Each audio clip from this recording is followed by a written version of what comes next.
Ауызашардың 29 күніне гармошка самса және манпар. Қызып тұрған қазанымызға кубиктеп туралған етімізді салып, 2-3 минут қуырып аламыз. Оның үстіне сарымсақ және пиязымызды салып, оны да араластырып қуырып аламыз.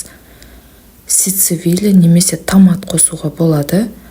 Кубиктеп туралған картопты салып араластырып, қуырып, үстіне су құйып, қайнатып пісіреміз. Осы аралықта қамырын дайындап қоямыз. Ұнымызға тұзымызды, жұмыртқамызды, суымызды қосып, қамыр илеп, қамырды демалдыруға қойып қоямыз. Самсаның да қамырын бірден дайындаймыз. Ұнымызға тұз қосып араластырып, бөлме температурасындағы жұмсақ сары майды салып, кружки дайындаймыз.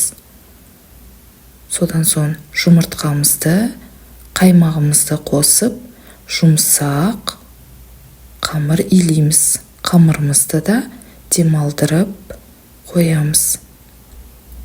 Қамырымыз демалып тұрған уақытта салмасын дайындаймыз. Пиязымызды тураймыз.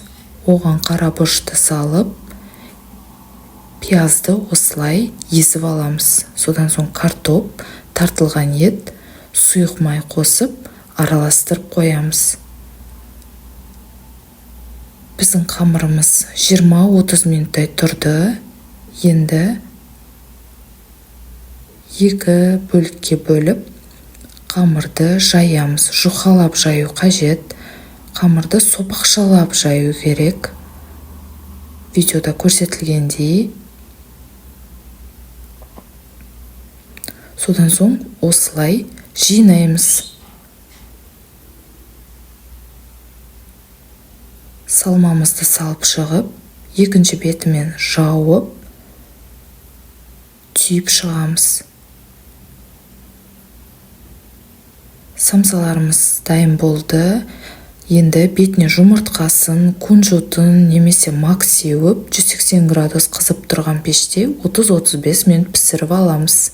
Самсамыз піскенше манпардың қамырын жаямыз. Қамырымызды жұқалап, қатты жұқа емес, қатты қалың емес, орташа етіп жаямыз. Видеода көрсетілгендей ұзыншалап турап, оны жіңішке осындай 4 бұрыштарға кесеміз.